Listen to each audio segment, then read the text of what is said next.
been a fantastic conference that's really exceeded all of my hopes for a real diversity of experts and a real diversity of viewpoints and a kind of just incredibly diverse and rich conversations, such as we've hardly seen since the 1990s. But anyway, I jest. I'm Mario Loyola. I teach environmental law here at the law school. I'm director of the Environmental Finance and Risk Management program in the Institute of Environment, and the director of a new initiative here, for those of you who haven't heard this 5 times already, called the Environment Law and Economics Initiative here at the law school. Those 2 programs have been the ones that have sponsored this event and put it on. Today is the inaugural, I say inaugural because I hope it's the first of many to come, the inaugural VoLo Foundation Lecture. It's going to be delivered by Bret Stephens, Pulitzer Prize-winning columnist of the New York Times, former deputy editorial page editor of the Wall Street Journal, and former editor of the Jerusalem Post, who grew up in Mexico City. So we have some similar backgrounds that I look to get into, having started life in a Spanish-speaking family and then kind of moved to different places around the world. I want to say a few words. This is his lecture, and so now that I've got your attention, I'm going to resist the strong temptation to turn it into my lecture. I'm going to try to just speak for a few minutes. I want to talk to you about the VoLo Foundation, whose support has been so important for this conference and so much of the work that we do. The VoLo Foundation is a private family organization that exists to accelerate change and global impact by supporting science-based climate solutions, enhancing education, and improving health. It was founded by David and Thijs Vogel. David Vogel is a pioneer in the field of mathematical finance, which is why there's such a close nexus between that program and the core mathematics competency of the Environmental Finance and Risk Management program, which is Dr. Enrique Villamor, who's sitting right here with us. And his wife Thijs is a tireless advocate for the science, the environment, and public health. We are grateful for their support and look forward to many more years of fruitful collaboration with VoLo Foundation.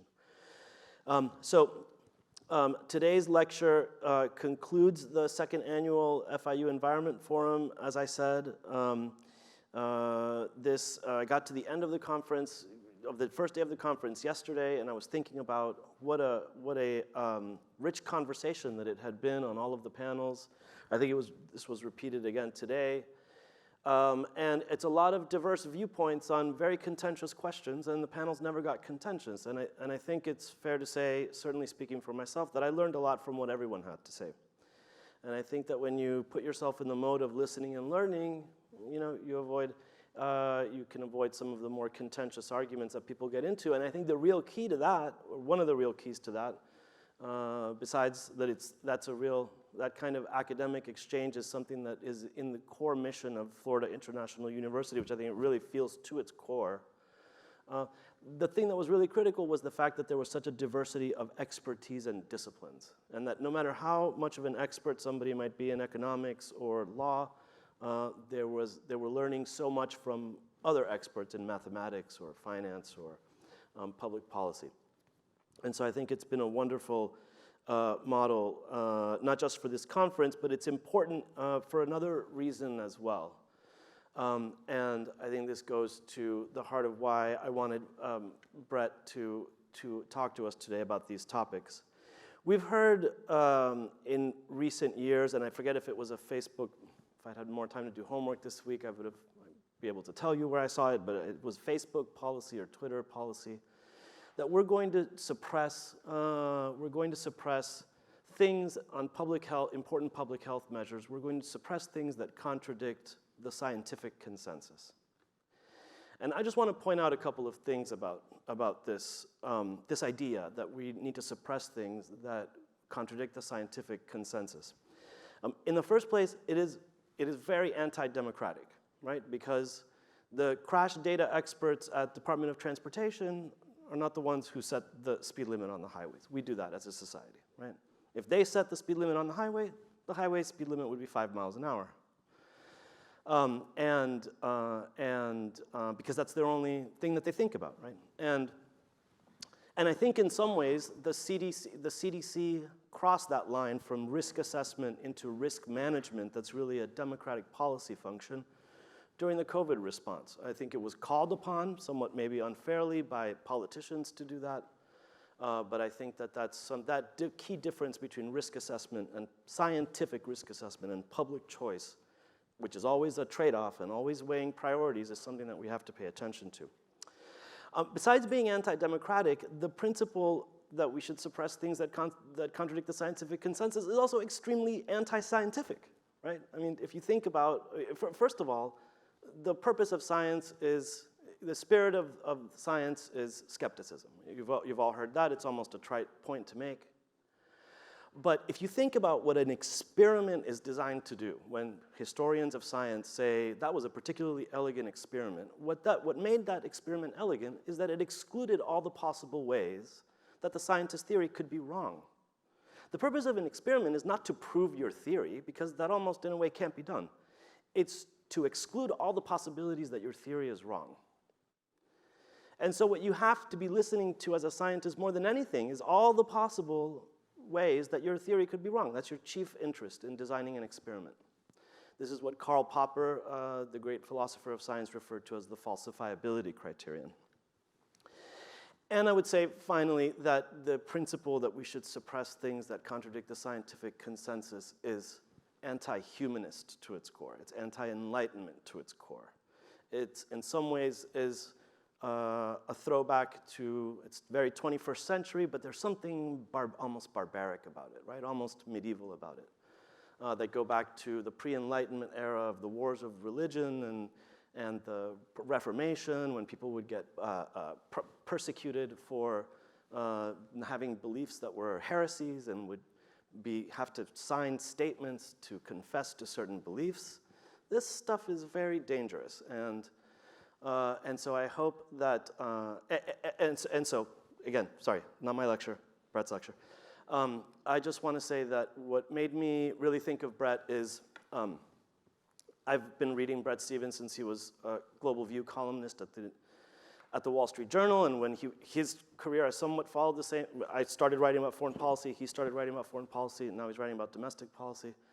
And of all the topics that he has written about, and we're going to get into some of those, and of all the arguments that he's made, there is really always a consistent theme in everything that he's written, which is an attempt to be humanist, an exhortation to be humanist, a fair-mindedness and a tolerance of diversity that I think is really admirable and worthy of emulation. And with that, I'm very happy to call you to the stage, Bret. Thank you very much.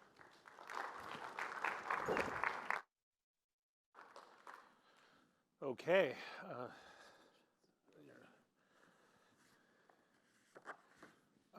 First of all, is my audio, is it working? It's hard for me to, is it good? Okay, great. We've known each other so long, I'm not going to call you Professor Loyola, I'll call you Mario. Just want to thank you for extending this invitation, and to my hosts at FIU for putting this together. Why academics invite journalists to give speeches is one of the mysteries of the universe that we'll have to solve at some later date, but here we all are. The topic that Mario proposed for my remarks this afternoon is an interesting one. Science, free speech, and public choice. When our founding fathers, living as they were in what was then called the Age of Reason, fascinated by science and practicing what they believed was a new science of politics, or reasonably new science of politics, when they conceived our republic, they would not have seen much of a tension between those categories, science, free speech, and public choice. In 1789, as Thomas Jefferson was getting ready to leave his post as ambassador to France to become our first Secretary of State, he wrote a letter to the American painter John Trumbull with instructions about the paintings that he wished to commission. And this is what Jefferson wrote. He said, "I have duly received your favor of the 5th this month, 5th instant. With respect to the busts and pictures I will put off till my return from America, all of them, except Bacon, Locke, and Newton, whose pictures I will trouble you to have copied for me. And as I consider them as the 3 greatest men that have ever lived, without any exception, and as having laid the foundations of those superstructures which have been raised in the physical and moral sciences, I would wish to form them into a knot on the same knot, K-N-O-T, a knot on the same canvas, that they may not be confounded at all with the herd of other great men." Who writes letters like that? Francis Bacon was, of course, an English politician, Attorney General, and then Lord Chancellor under King James I in the early 17th century. But much more importantly, the intellectual godfather of what we now think of as empiricism and the scientific method. Isaac Newton gave us the calculus and the laws of motion, among other great discoveries. And John Locke laid the modern philosophical foundations of natural rights, representative government, and free speech, particularly for the sake of religious toleration. All this came together, as Jefferson put it, quote, into a knot on the same canvas. Wonderful phrase. Why? Because for Jefferson and for our other founders, there was an essential unity between the physical and the moral sciences as the fruitful result, sometimes collaborative, sometimes conflicting, of the interaction of reason and freedom. With freedom, humanity could develop its innate faculties of reason and science. With reason and science, humanity could expand the ambit of freedom.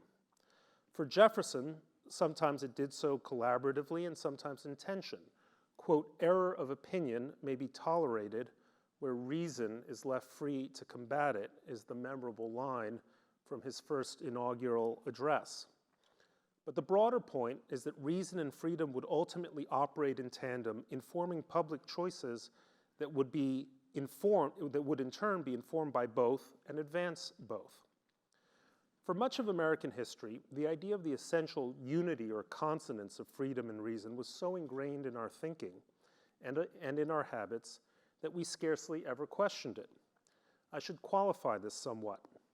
In his second lecture on inventions and discoveries, delivered in February of 1859, shortly after he had lost a Senate race to Stephen Douglas, Abraham Lincoln sounded an oblique but prescient warning that the practice of science, and especially its results in technology, could present certain profound dangers to freedom. What Lincoln had chiefly in mind was the way in which the invention in 1793 by Eli Whitney of the cotton gin had made the practice of slavery exceptionally profitable and thus threatened the moral foundations of a free society. On the flip side, there has also been a current in American thinking that it isn't reason that threatens freedom, rather it's freedom that threatens reason. Walter Lippmann, the progressive journalist and technocrat, spelled out his views in a famous 1919 article in the Atlantic Monthly on what he called, quote, "the basic problem of democracy." This is what Lippmann said. "From our recent experience, it is clear that the traditional liberties of speech and opinion rest on no solid foundation. At a time when the world needs above all other things the activity of in the time when the world needs above all other things the activity of generous imaginations and the creative leadership of planning and inventive minds, Our thinking is shriveled with panic. Time and energy that should go to building and restoring are instead consumed in warding off the pinpricks of prejudice and fighting a guerrilla war against misunderstanding and intolerance. In other words, Lippmann thought that a democracy based on principles of unobstructed free speech couldn't and wouldn't work, especially as the issues that democracies increasingly confronted required levels of intellectual sophistication that were beyond the grasp of many, if not most, of its citizens. As a result, Lippmann believed democracy needed to be guided by the men he called men of action, who had the information and sense of large responsibility necessary to make good and informed decisions. More on this point in a moment. On the whole, however, the Jeffersonian view has generally held sway in American life. That is, Americans have generally believed that free speech, despite all of the bad, obscene, stupid, bigoted, misinformed, and misinforming speech that it licenses, is the essential ingredient for allowing reason, including scientific reason, to flourish. Therefore, it behooves rational people, including scientists, to champion freedom of speech, even when much of that speech may be foolish or harmful, because the alternative of curtailing speech is ultimately bad for the exercise of reason, and therefore bad for both democracy and science alike. Now, these opening observations would probably have seemed fairly abstract if I'd given this speech 10, 20, maybe even just 4 years ago. But to cite yet another great American, Bob Dylan, things have changed. In the last few years, but especially since the beginning of the pandemic, we've witnessed extraordinary efforts to curtail and even ban speech, freedom of assembly, even freedom of religion, in the name of science and public health.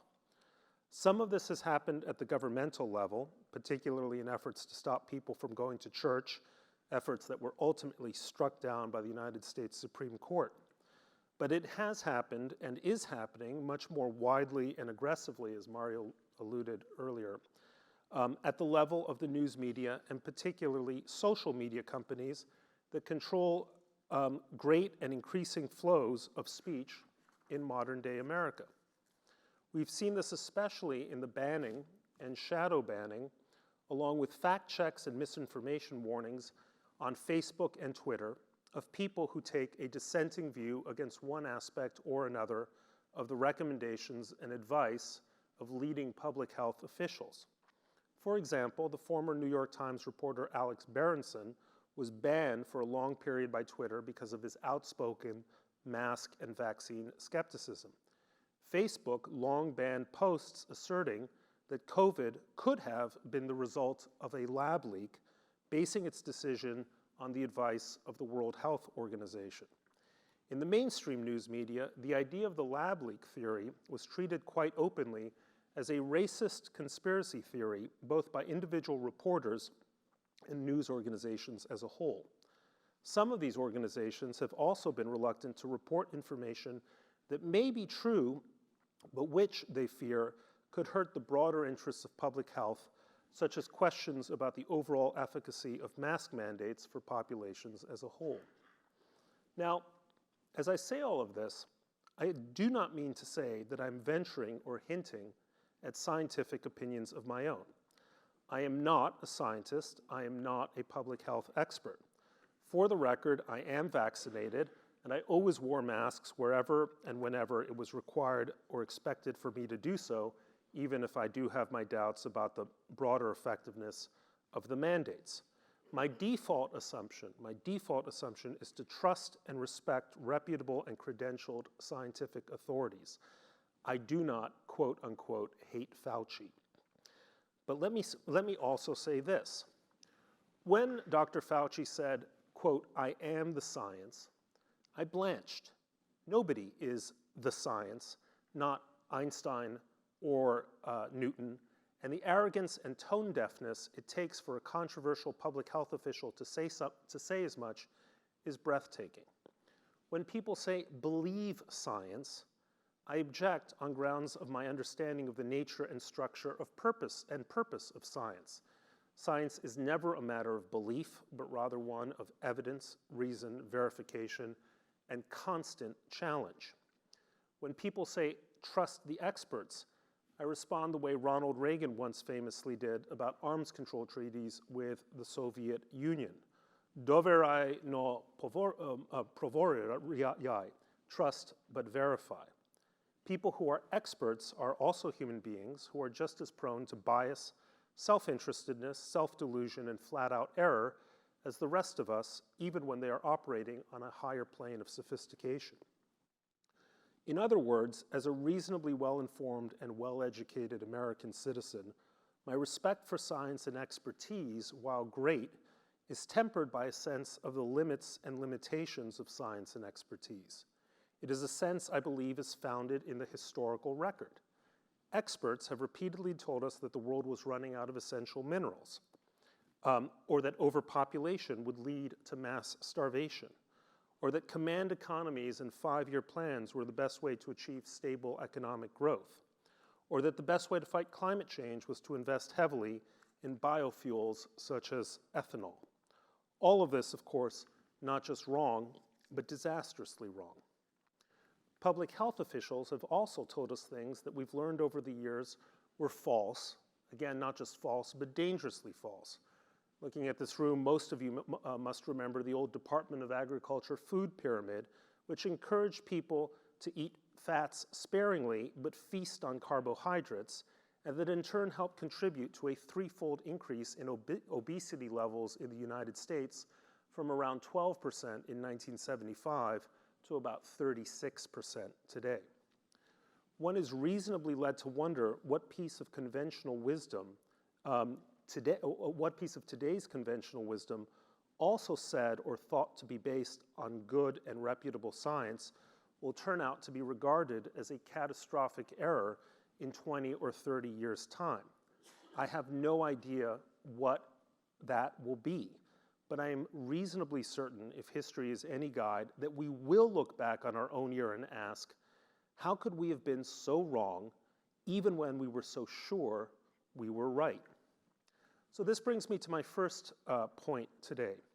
When we inspect the overall record of the scientific and public health establishment, we find many things they get vitally and importantly right, but also occasionally important things they have gotten wrong and disastrously wrong. This brings us to the next set of questions. How do we check their work? How do we correct their errors? Is it the role of the broader public to let experts decide for them? Should these sorts of issues be left to Walter Lippmann's men of action? Or should the public take an active and vigorous role on all of these issues, especially since the verdict of some of these decisions will fall most heavily on them? In short, is free speech good for decision-making in a democracy, or good for good decision-making in a democracy, or an impediment to good decision-making? In reflecting on this question, let me pause to tell you a personal story, one that I am not at all proud of. One of my close friends is a man named Garry Kasparov. Some of you who are chess players in this audience may know something about him. He's unquestionably the greatest player of our time, arguably with Magnus Carlsen, and possibly the greatest player of all time. In short, nobody's idea of a dummy. Shortly after the pandemic began, he called me and told me that he was extremely confident that COVID must have emerged from a lab. So I said to Garry, how can you be so sure? And how would you know? Your expertise is chess, not epidemiology. Bret, he said in his Russian accented English, I grew up in Soviet Union. These things happen in totalitarian countries. How do you think this virus emerged in Wuhan near the lab where they work on these pathogens?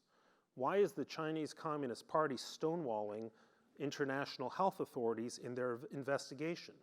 Believe me, he said, it has to be a lab leak. Garry encouraged me to write a column about the possibility of a lab leak, but I hesitated. Why? First, because I'm not an expert, and at the time, the experts were saying in lockstep, that the virus had a natural origin and that to think otherwise bordered, as I said earlier, on a racist conspiracy theory. I am fairly certain that if I had tried to advance the lab leak theory at the time, we're talking about March or April of 2020, based mainly on the coincidence of the location where COVID first emerged and the hunch of a guy whose genius lay in chess, I would have been ripped to pieces by readers and possibly my own editors. And yet, I also would have been advancing a hypothesis that, as it turns out, may not be baseless at all, even if we may never know the answer for many years, if ever. And I would have helped at least raise a set of questions that deserve to be much more fully explored. Questions such as, if it is the result of a lab leak, how many other labs might also be playing with virological fire in terms of things like gain-of-function research? And if the Chinese scientific establishment is stonewalling us here, what is the long-term wisdom of this and other kinds of scientific or technological collaboration with it? In hindsight, I think such a column would have been a public service, and I am sad and embarrassed that I didn't have the nerve at the time to write it. So here is my second point. The role of the public should not be to stand back and let others decide for them.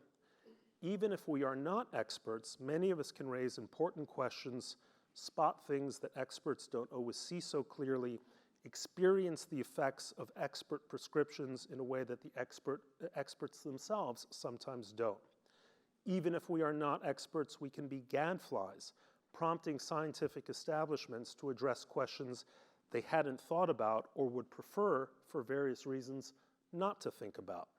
The role of the gadfly, even if he doesn't have the right answers, is nonetheless critical in forcing the kinds of robust discussions which generally do more to sharpen our reasoning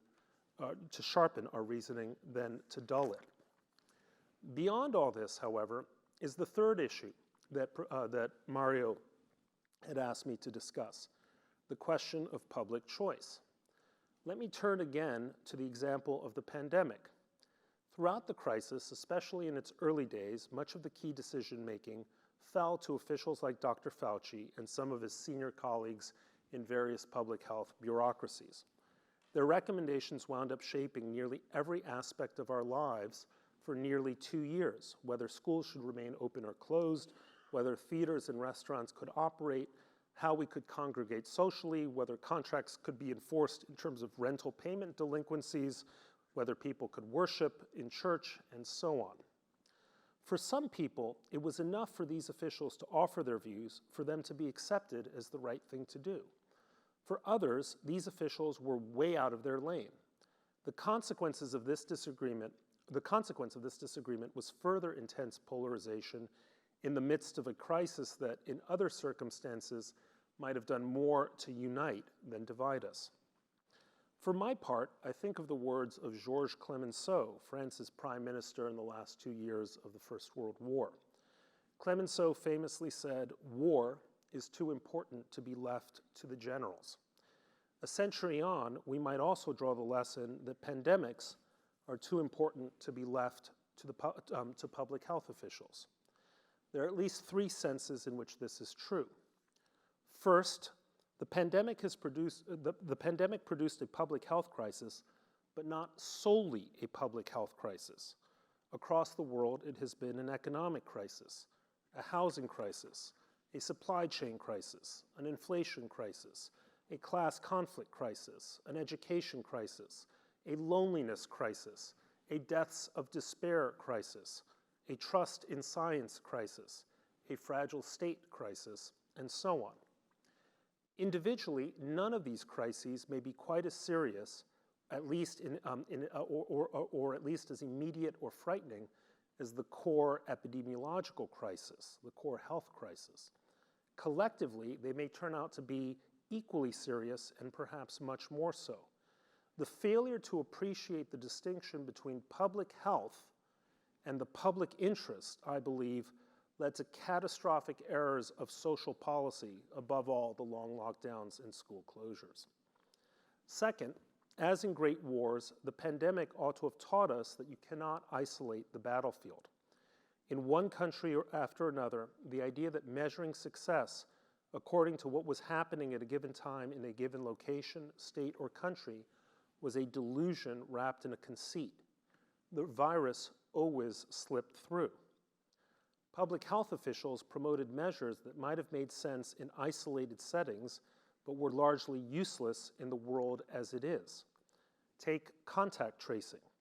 Perhaps China had perfected its surveillance state to the point at which it could conceivably be effective. Elsewhere in the world, and certainly in the United States, it was an expensive and intrusive failure. In a free society, you can neither require nor expect the level of policing and self-monitoring needed to make contact tracing work. You also can only expect people to modify their personal behaviors for so long. When the world desperately needed risk mitigation strategies, public health officials offered risk elimination strategies, another point that Mario made earlier.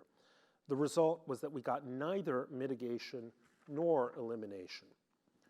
Third, it's hard to avoid the sense that at least some prominent public health officials have not helped enhance the overall reputation of the public health establishment.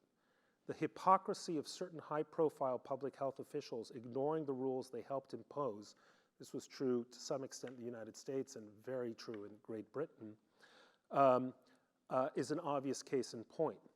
If the public health establishment wonders why it faces such a persistent and growing credibility gap, leading to the very real tragedy of vaccine hesitancy and resistance, then one good piece of advice to that establishment might be, physician, heal thyself. So here is the third point. To the extent that experts sought to impose their views on matters of public policy, they did more than just make a few recommendations that in hindsight appear to be mistaken or doubtful. They gravely, perhaps irreparably, damaged their own reputation as reliable sources of sensible and essential advice. Tragically, this may wind up creating the scenario many public health officials most fear. They will enter the next great public health crisis, whenever that may be, with much less credibility than they enjoyed at the start of the pandemic. And they will lose out to genuine cranks and quacks who will find favor with those disillusioned by the past performance of established authorities. So, how do we make our way back? 3 thoughts. First, it would help to see some genuine expressions of public humility on the part of the public health and scientific establishment. Dr. Rochelle Walensky, the director of the Centers for Disease Control and Prevention, has gone some way toward acknowledging her agency's failures, which is welcome but doesn't go far enough. On the whole, the attitude of this establishment seems to have settled on the idea that things would have gone much better if only people had followed their recommendations much more faithfully, or if they had had greater power to implement and enforce their own recommendations. It is reminiscent in its way of Bertolt Brecht's ironic lament that when things go wrong, it would be better to replace the people than it would be to replace the rulers.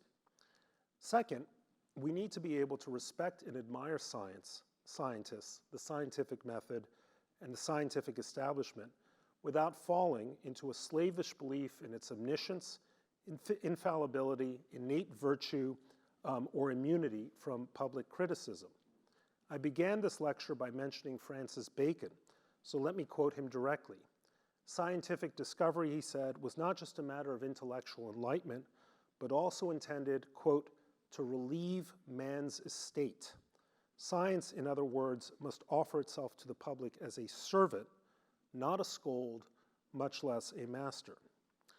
Third, we need to renew our appreciation of the role that free speech, in both its frequent splendor and its equally frequent ugliness, plays in creating conditions in which reason can make its case, in which the widest variety of ideas and opinions can be offered and deliberated, in which rational and scientific inquiry can flourish, in which everyone can participate, and in which public choices can best be made. Jefferson, again, was right. Error of opinion may be tolerated where reason is left free to combat it. But that standard cannot just exist at the level of legal or constitutional protections. It has to be reincorporated as a widespread cultural norm, particularly in institutions in which those of us in this room participate: academia, the news media, publishing, where the so-called Overton window of acceptable public discourse has narrowed dramatically in just the last few years.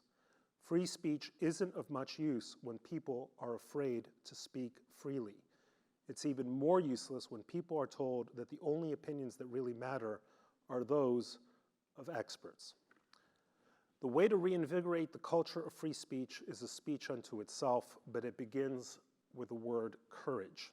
If we don't have the courage to exercise the right, we will lose it.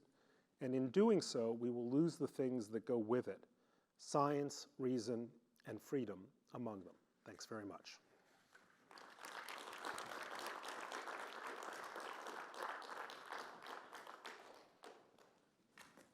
My mic died.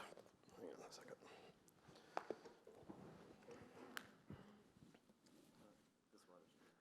I usually am to the right of moderators, figuratively and politically speaking, but here I might be to your left. My father would say nobody's to my right, but anyway.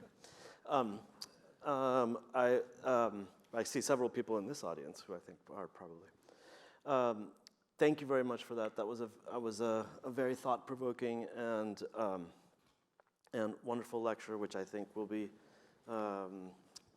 will have some staying power. I hope so. Hopefully for the good.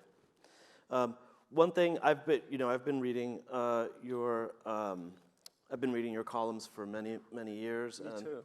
One thing, and one thing that has struck me that I think I've noticed a notable absence of in recent years, which I think was one of the things that weirdly Bill Clinton used to really make a point of championing, was being able to understand different people's points of view on things. I think he prided himself in something that I hope we teach in law schools, which is being able to make the other side's argument to their satisfaction and admit when they have a point. And that's something that I've noticed in your writings also, is the ability to kind of see things from different people's point of views and be able to cobble your assessments together, kind of in a way trying to pick the best of the different points of view. You grew up in Mexico City, lived in Israel, I did. Then New York. Is that basically what happened? Brussels and London too, but yeah, Chicago somewhere along the way. So, tell me a little bit about your upbringing and how that contributed to making the college student that you were by the time you were 21, 20.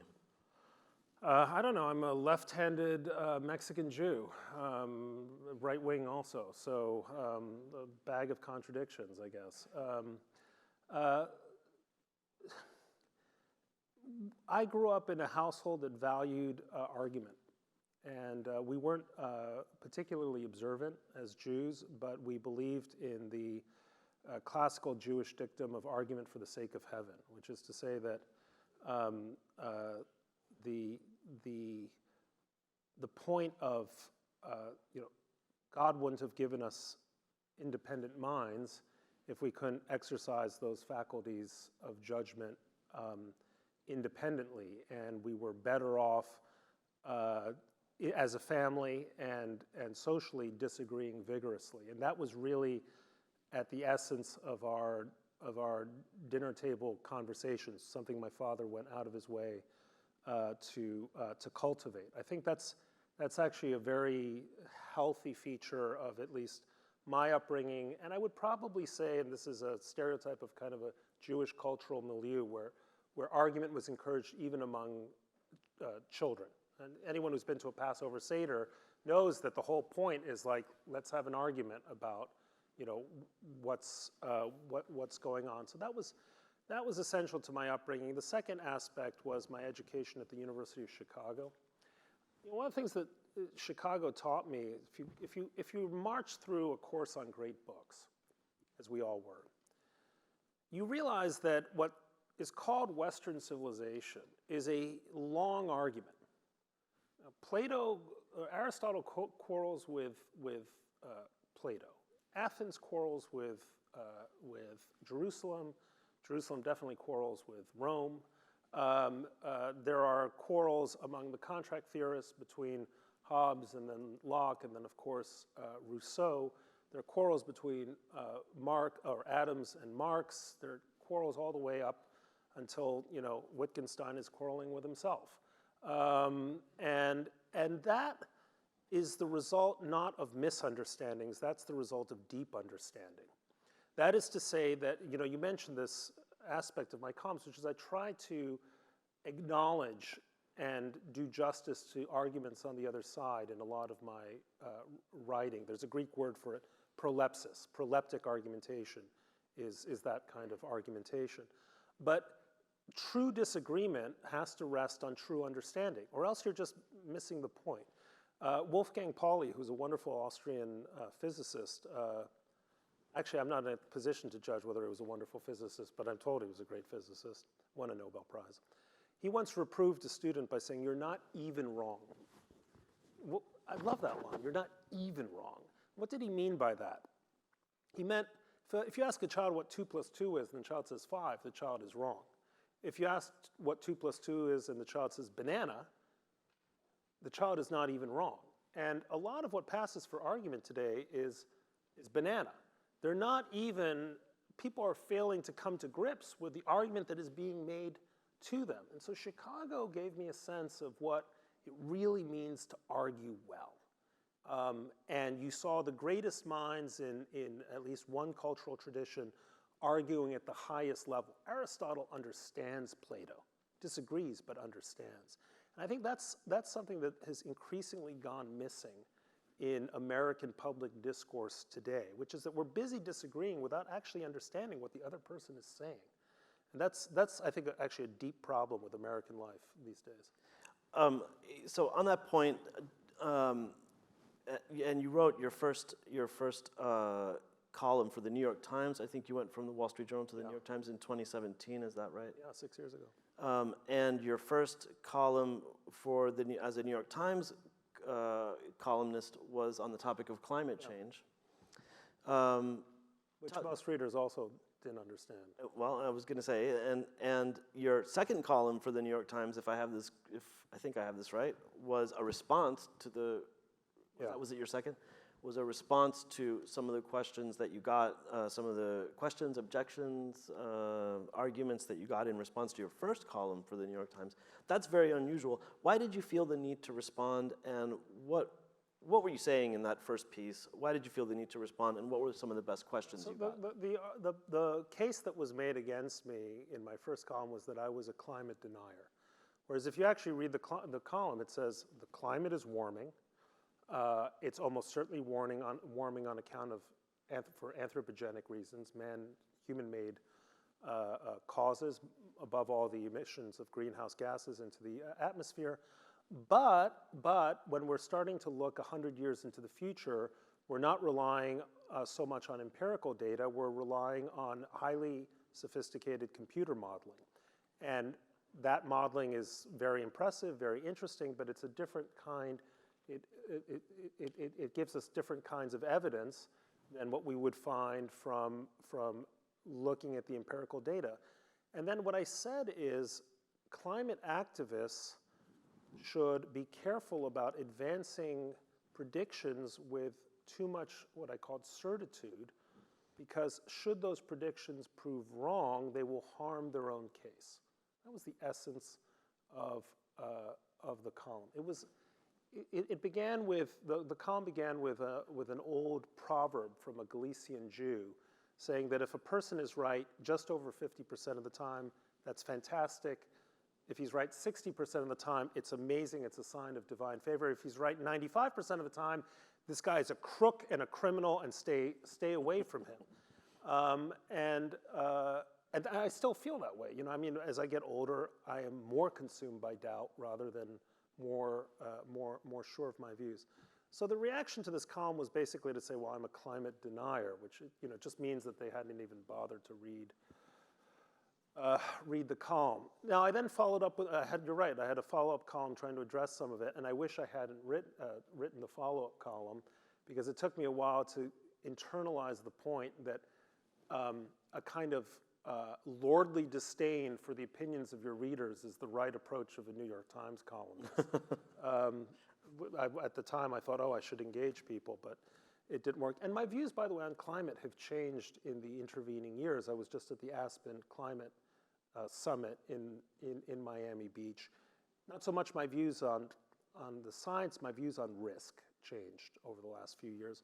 And that's also being a part of being a thoughtful columnist. If you change your mind, you should say so.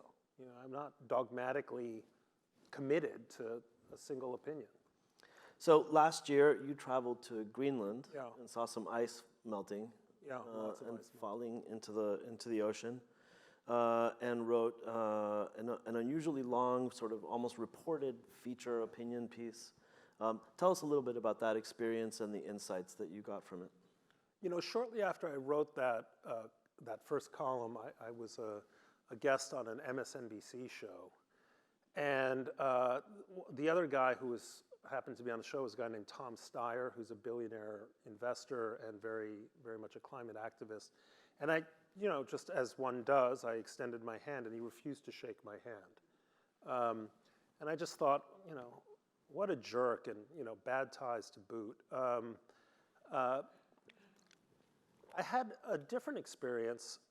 About a year later, I got an email out of the blue from an oceanographer named John Englander, who fessed up to the fact that he had been one of the people who had signed a petition to have me fired, and then started reading my column and thought, you know, I'm not such a terrible guy.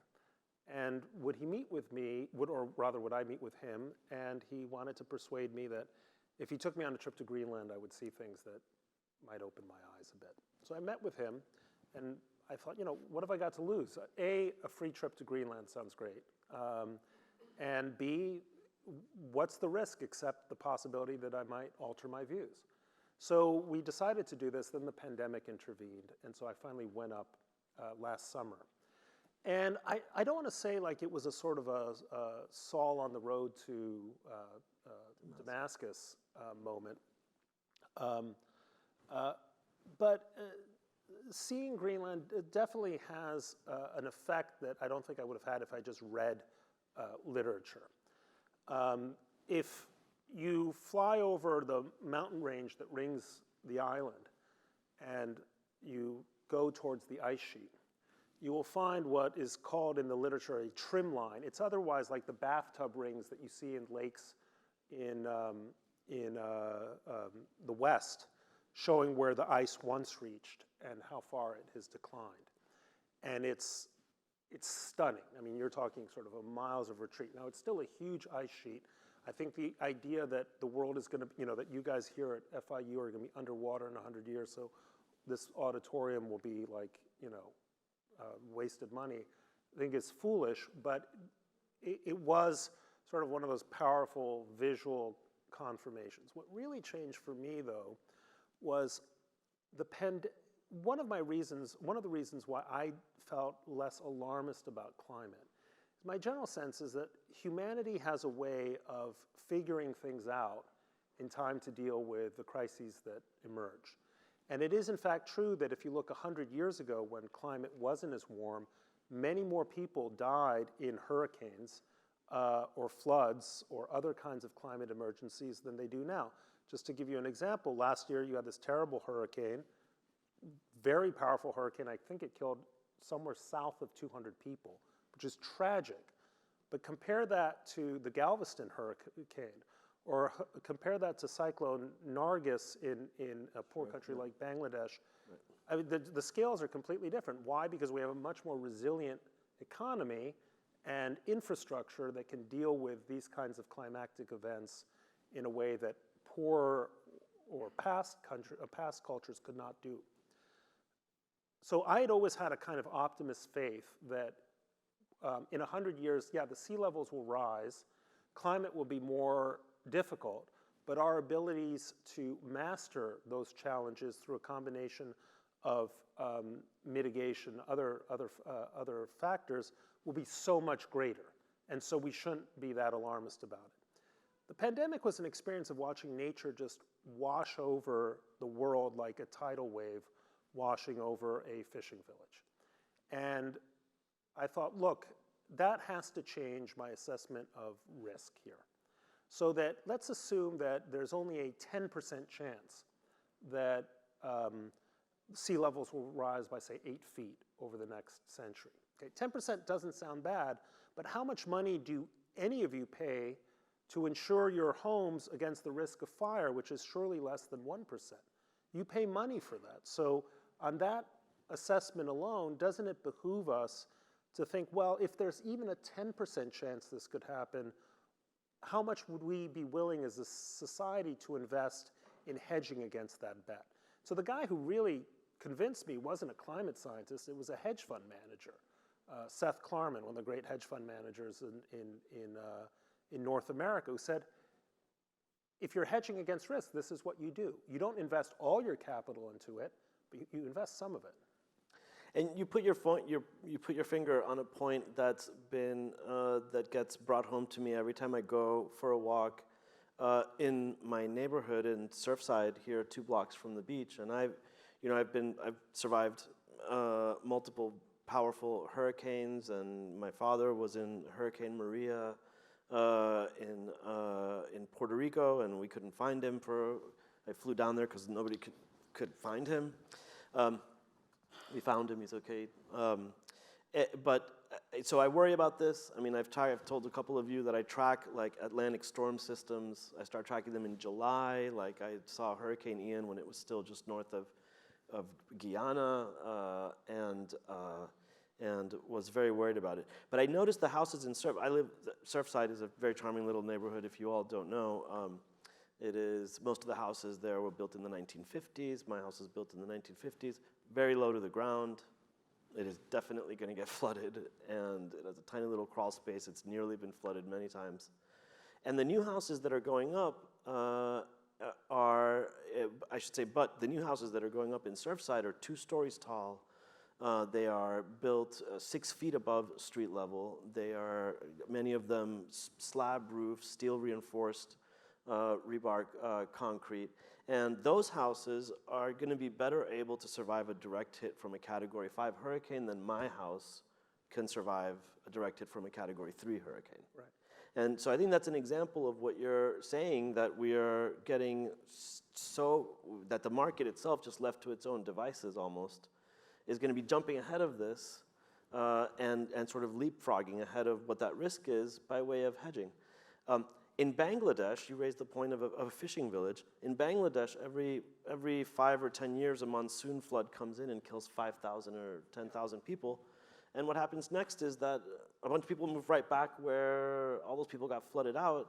Why? Because the Ganges the delta of the river Ganges is a very easy place to fish. Right.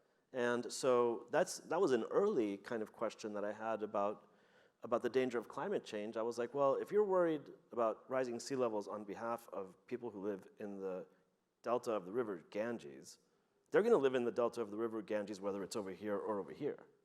So they're like indifferent to sea level, aren't they? Well, my argument would be this. I think a lot of climate activism says the right way to deal with something like the Ganges River Delta is let's invest a ton of money in CO2 reductions and hope that there's less variability in terms of flooding. My argument would also say, let's invest in free trade agreements with Bangladesh so that the country can achieve the same rise in standards of living that you've seen in other, say, coastally vulnerable countries like Vietnam, so that villagers are no longer so desperately poor that they have to make their living by living in flood-prone areas. An increase in wealth, national wealth, is a very good way of hedging against climate risks, because to build those homes in your neighborhood that are 6 feet up, that are built to higher standards, costs more money. I grew up in the third world. Why are natural disasters exact such a heavier toll in human life than they do in developed countries? because poor people building with less money build to less high standards in terms of rebar, qualities of concrete, considerations of location and so on. So there are a whole host of there are a whole host of reasons why the right answer to the challenge of climate is not necessarily what a lot of climate activists are saying. That isn't to say that we shouldn't be mindful of the broad challenge of climate. I mean, you mentioned risk mitigation. What would be a really good step America could take right now is reprice flood insurance. Get rid of federal guarantees in terms of flood insurance. We are insuring people to go build homes in harm's way. Yep. And that's dumb, right? So just price the risk correctly, and you're already on your way to achieving a much better result, instead of subsidizing what, if you believe in the risks of climate change, is going to be really risky behavior. Yeah, and I think that's a good point. That's that's a point I've been making for a long time, which is that reforming the National Flood Insurance Program is like the lowest hanging fruit in the world of climate policy. Everyone agrees what the problems of that program are. Everyone agrees that they're exposing people to risk, and they're the central driver of the increasing capital losses. Yeah.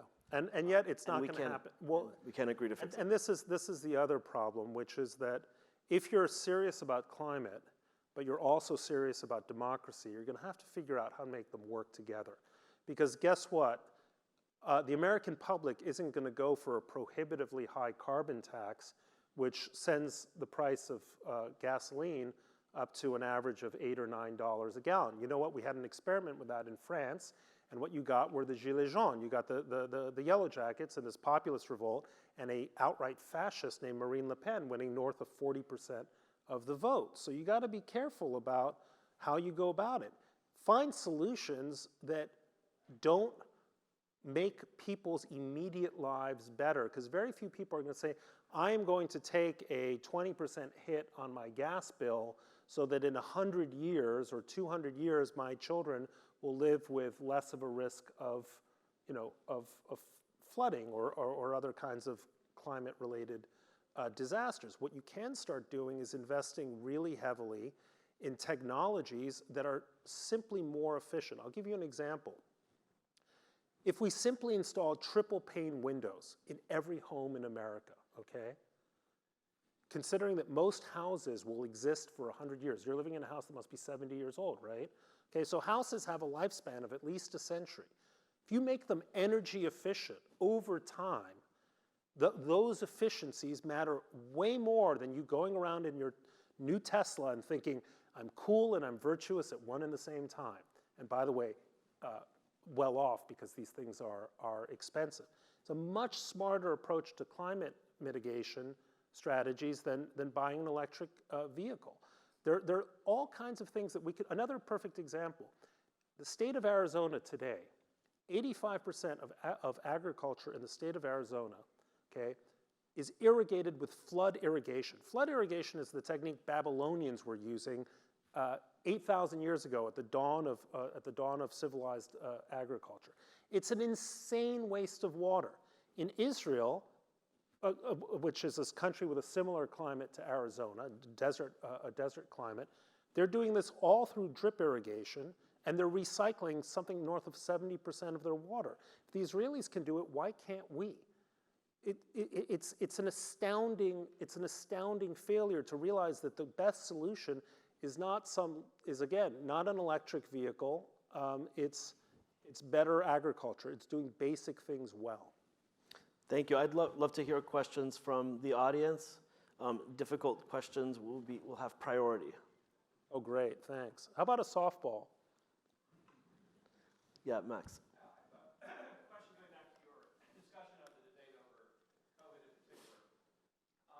One thing that struck me was how much debate among experts was shut down before we even get to the public or the wingnuts, right? So I wonder if you had any thoughts about why the CDC never sponsored a conference at a major university to discuss masking or school closures or any of those other major issues. They simply didn't. And secondly, why they didn't even just poll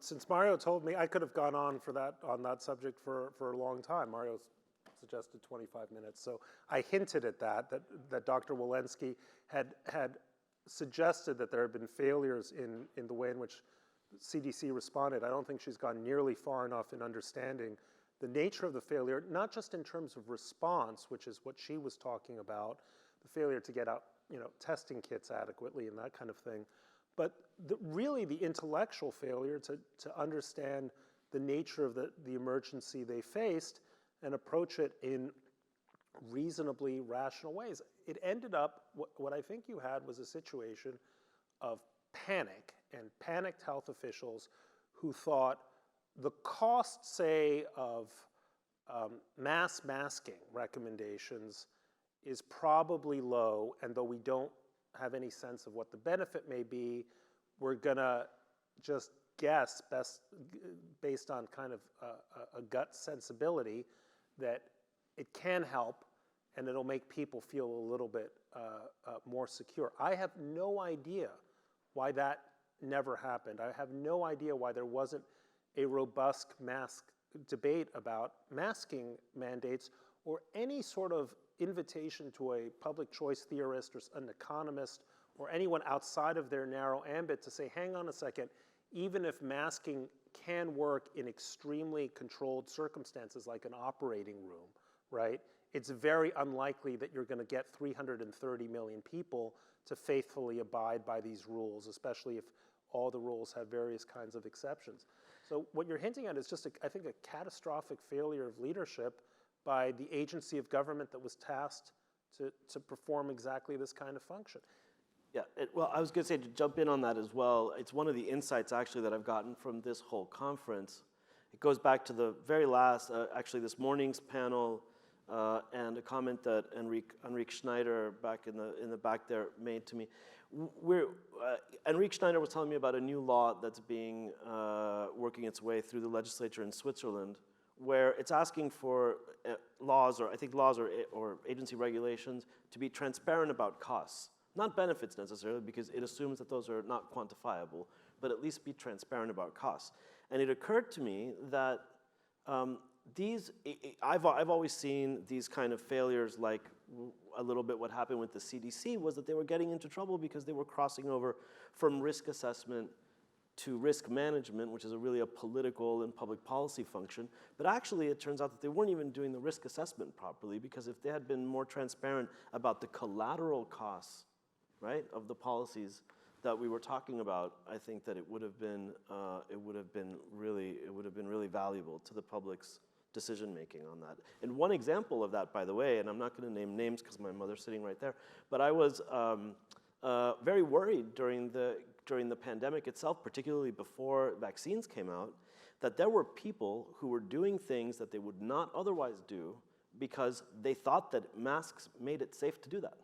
And I was trying to argue with some of these people, who again shall go nameless, that going to the grocery store 3 times a week or making trips was not safe, and masks did not make it safer enough to make it safe, right? And that it was still something that we should view as a dangerous thing. So, and I can't wait to see some of the statistics on how many people got into trouble by this kind of false sense of security about masks. I mean, I'm having this debate right now in the New York Times. I wrote a column a few weeks ago based on the Cochrane report. My column sparked this furious rebuttal to Cochrane. Now my colleague Zeynep Tufekci has her own piece. But again, I say again and again, how hard is it for normally intelligent people to realize this distinction? A mask worn well and consistently individually may have a positive effect. I don't know for sure, but I'm not going to dispute that. But the whole argument for masking rested on the belief that large populations would consistently follow the rules. And you don't need to be an epidemiologist, or maybe only an epidemiologist working at CDC could say, well, then that's great, because everyone's going to follow the rules. What country are you in? Hello, what planet? And people would say, oh, well, it works in Taiwan. Are we Taiwan? No. So this was just a kind of, not just a failure, I mean, this was a way in which experts often fail, which is that they simply fail to take into account ordinary expectations, or reasonable expectations of human behavior, plus a dose of magical thinking. I mean, I used to marvel getting on planes thinking, oh, now the virus is going to take a holiday because it's eating time. And we're all going to unmask and eat our meals for the next half an hour, and the virus is going to take a nap, right? The virus is sleeping, and then you put your mask on, and things are fine. And this is just magical thinking, right? But, you know, I guess the argument you can make about it is it made people feel better about getting on planes. The argument you could make against it is that it made people feel better getting on planes. So last question, we've got to get, I'm getting angry looks from the students gathering for the class that's coming in at 2. I think I understood you to be saying that when COVID hit, as it were, that you were surprised by the reaction of the public health community in doing things that just didn't seem to be unexpected, and doing very radical things.